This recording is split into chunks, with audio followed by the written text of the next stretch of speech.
Assalamualaikum warahmatullahi wabarakatuh.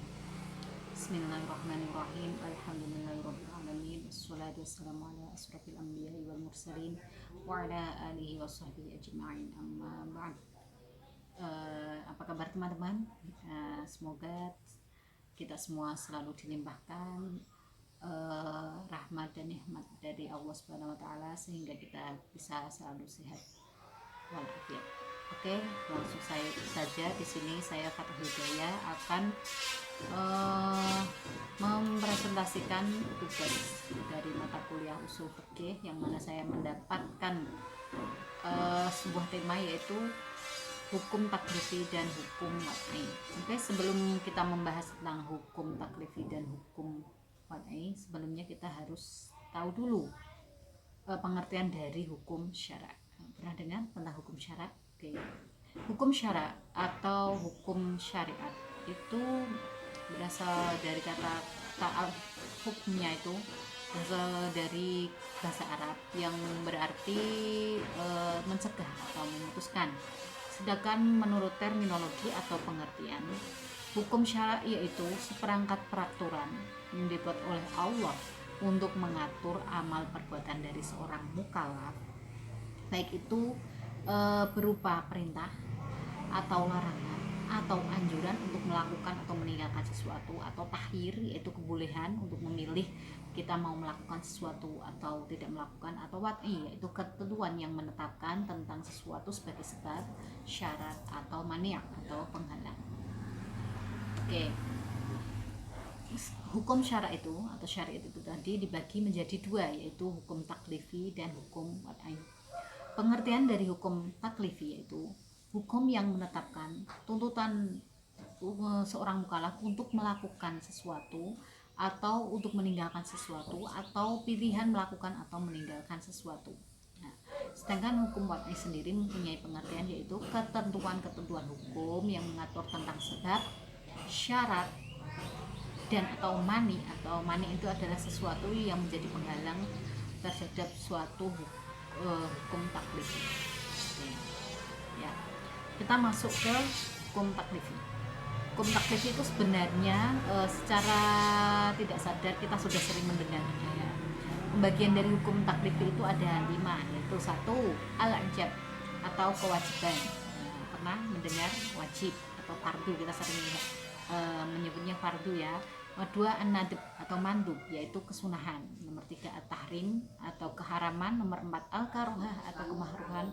Nomor 5 yaitu al-ibahah atau kebolehan. Kita sering mendengarnya itu al-mubah ya. Ya, pernah dengar? Ya, kita akan membahas satu persatu dari pembagian hukum taklifi tadi. Yang pertama yaitu wajib. Wajib secara etimologi atau bahasa, wajib itu mempunyai arti kata yaitu tetap atau pasti. Sedangkan menurut Abdul Karim Zaidan, yaitu seorang ahli hukum Islam berkebangsaan Irak, wajib yaitu sesuatu yang diperintahkan atau diharuskan oleh Allah dan Rasulnya untuk dilaksanakan oleh seorang mukallaf, yang apabila dilaksanakan dia akan mendapat pahala atau sawab, dan apabila dia tidak melaksanakan atau meninggalkan perintah tersebut maka dia akan mendapatkan dosa. Sebagai contoh kita lihat di ayat Al-Quran yaitu Al-Baqarah ayat 183, yaitu disebutkan seperti ini: Bismillahirrahmanirrahim. Kutiba alaikumusiyam, diwajibkan atas kamu berpuasa. Pada lafaz kutiba alaikum itu mempunyai arti wajib, yaitu apabila kita sebagai seorang Islam, seorang mukallaf itu harus melakukan puasa, dalam hal ini puasa Ramadan ya, dan apabila kita tidak melaksanakan kita mendapat dosa, sedangkan kalau melaksanakan kita mendapat pahala. Itulah yang dinamakan wajib. Oke. Pembagian dari wajib itu sendiri dibedakan, ada yang dari segi orang yang dibebani itu, maka wajib dibagi menjadi 2, wajib ain dan wajib kifayah, atau kita sering menyebutnya fardu ain atau fardu kifayah ya. Pernah dengar? Oke. Yang kedua yaitu dari segi kandungan perintah, dibagi 2 juga, yaitu 1 wajib muayyan, 2 wajib mukhayyar. Yang ketiga dari segi waktu pelaksanaannya dibagi 2 juga, yaitu wajib muaqqad dan wajib mutlak. Yang terakhir dari segi ukurannya itu dibagi menjadi 2 juga, yaitu 1 wajib muhaddad dan 2 wajib ghairu muhaddad ya. Berikutnya yaitu ada mandub. Ini artinya sunnah, kalau kita sering menyebutnya itu yaitu sunnah. Kata mandub secara etimologi berarti sesuatu yang dianjurkan, sedangkan secara terminologi yaitu suatu perbuatan yang dianjurkan oleh Allah atau Rasulnya, dan Rasulnya dimana yang apabila kita mengerjakan kita akan mendapat pahala, namun kita tidak akan mendapat dosa apabila kita tidak melaksanakan kesunahan tersebut. Kesunahan ini itu dibagi menjadi 3 tingkatan, yaitu 1 sunnah muakkad atau sunnah yang sangat dianjurkan, yaitu perbuatan yang dibiasakan oleh Rasulullah dan jarang ditinggalkannya. Misal itu sholat sunat 2 rakaat sebelum fajar. Yang nomor 2 yaitu sunnah ghairu muakkadah atau sunnah biasa, yaitu sesuatu yang dilakukan Rasulullah namun bukan menjadi kebiasaannya. Misalkan melakukan sholat sunnah 2 kali 2 rakaat sebelum sholat duhur. Jadi kadang dianjurkan tapi tidak terlalu. Jadi bukan menjadi kebiasaannya Rasul. Jadi yaitu tidak terlalu dianjurkan namun tidak terlalu. Oke. Yang ketiga yaitu sunnah al-zawaid, yaitu kesunahan mengikuti kebiasaan sehari-hari dari Rasulullah sebagai manusia. Misalkan sopan santunnya dalam makan, sopan santunnya dalam tidur, sopan santunnya Rasul ketika masuk ke kamar mandi dan lain-lain. Oke. Yang ketiga yaitu hukum haram. Haram ya. Kalau bahasa Indonesia haram itu menurut bahasa berarti sesuatu yang dilarang. Menurut istilah ahli syara, haram ialah pekerjaan yang pasti mendapat siksaan atau mendapat dosa dari Allah karena kita mengerjakannya. Sedangkan menurut terminologi, yaitu kata haram berarti sesuatu yang dilarang oleh Allah dan Rasulnya, di mana orang yang melanggarnya dianggap durhaka dan diancam dengan dosa yang orang. Dalil mengenai haram itu tadi yaitu seperti yang terdapat dalam Al-Quran surat Al-Isra ayat 32 yang bunyinya Bismillahirrahmanirrahim, wala taqrabuz zina innahu kana fahisyatan wa sa'a sabila. Dan janganlah kamu mendekati zina karena sesungguhnya zina itu adalah perbuatan yang kecil dan suatu jalan yang buruk. Pada kata wala taqrabu itu menunjukkan larangan, yang mana larangannya ini bersifat haram ya.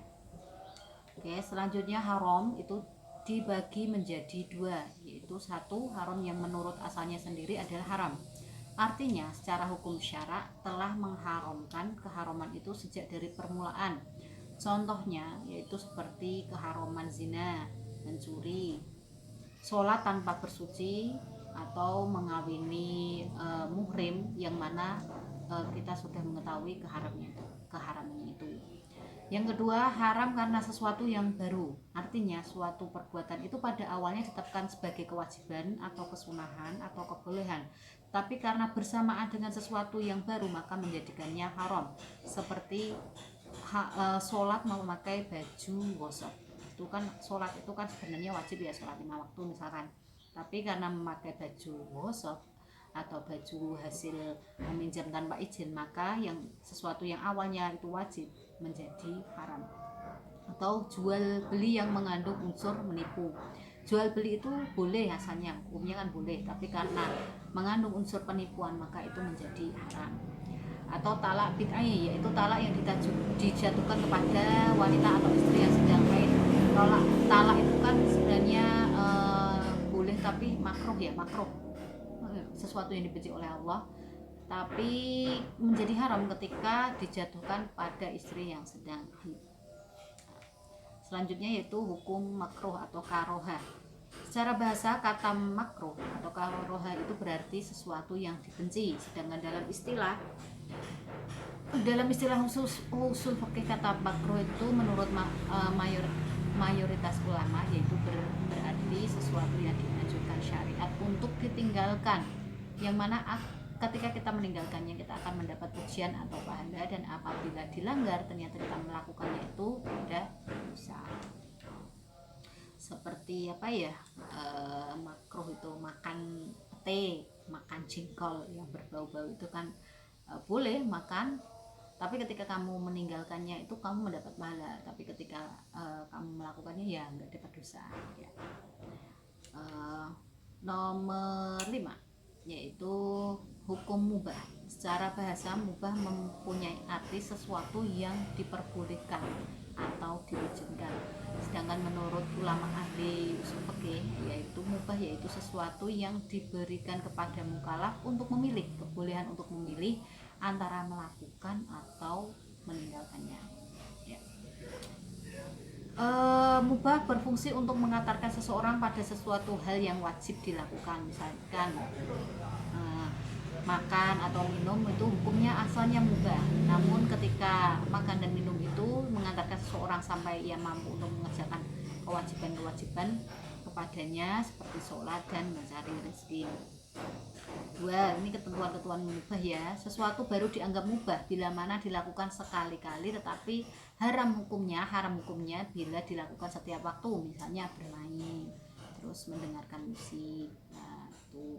Terus ada juga mubah yaitu yang berfungsi sebagai sarana untuk mencapai sesuatu yang mubah pula. Misalkan membeli perabot rumah untuk kepentingan kesenangan. Hidup senang itu boleh ya, hukumnya mubah, dan untuk mencapai kesenangan itu diperlukan seperangkat persyaratan yang menurut esensinya harus bersifat mubah. Nah, oke, itulah tadi 5 hukum dari hukum taklifi. Ya, kita masuk ke hukum wad'i sekarang ya. Hukum wad'i itu dibagi menjadi 3, yaitu 1 sebab, 2 syarat, 3 mani atau penghalang. Kita bahas satu persatu pengertian dari itu tadi ya. 1. Sebab. Sebab menurut bahasa berarti sesuatu yang bisa menyampaikan seseorang kepada sesuatu yang lain. Sedangkan menurut istilah usul fikih yang dikemukakan oleh Abdul Karim Zaidan, sebab itu mempunyai arti sesuatu yang dijadikan oleh syariat sebagai tanda bagi adanya hukum, dan tanda tidak adanya sebab sebagai tanda bagi tidak adanya hukum. Contoh, tindakan zina itu bisa menjadi sebab atau menjadi alasan bagi wajib dilaksanakannya hukuman atas pelakunya. Terus misalkan lagi tindakan pembunuhan itu bisa menjadi sebab atas wajibnya dilakukan qisas. Tuh, ya. Terus apalagi ya, hilal, terlihatnya hilal pada bulan Ramadan itu akan menjadi sebab atau alasan untuk diwajibkannya puasa Ramadan bagi orang mukallaf. Selanjutnya yaitu syarat.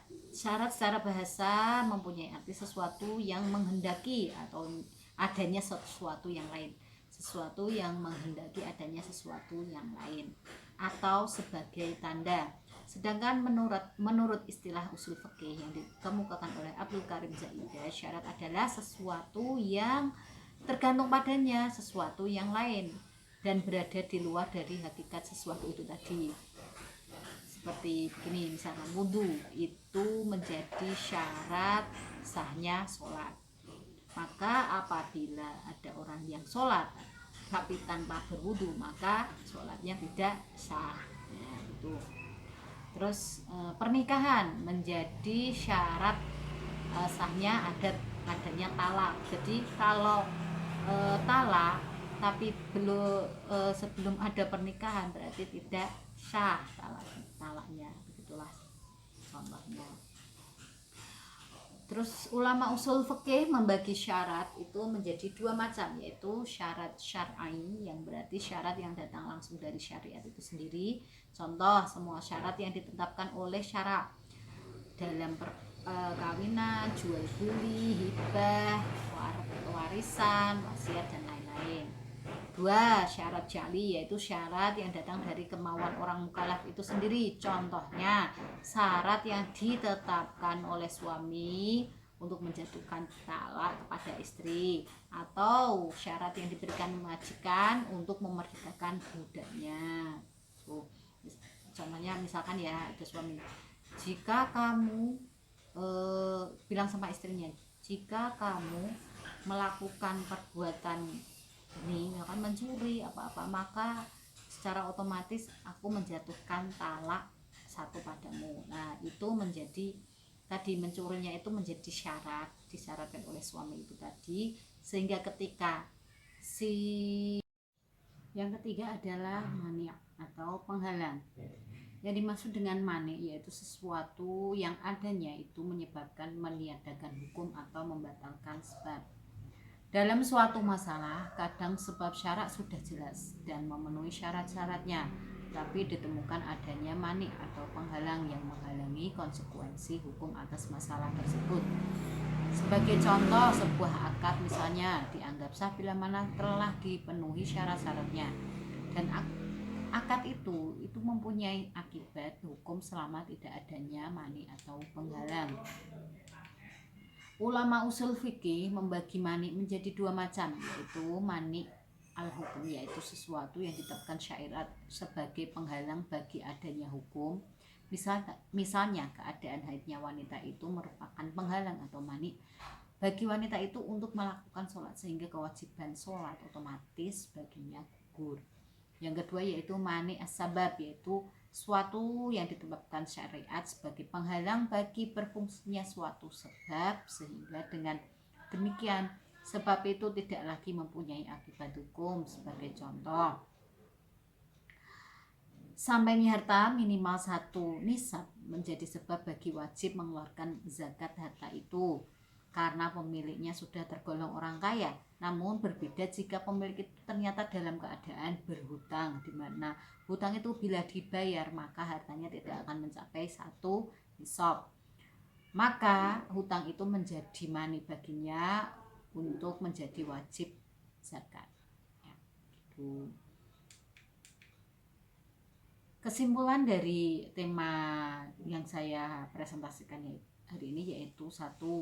Hukum syara adalah ketentuan Allah dan sabda Rasulullah yang mempunyai arti, yaitu seperangkat peraturan yang mengatur amal perbuatan orang mukallaf yang baik berupa perintah, larangan, anjuran atau tahyir atau kebolehan orang mukallaf untuk memilih, melakukan atau meninggalkan sesuatu, atau wad'i itu ketentuan yang menetapkan sesuatu sebagai sebab atau syarat atau mani.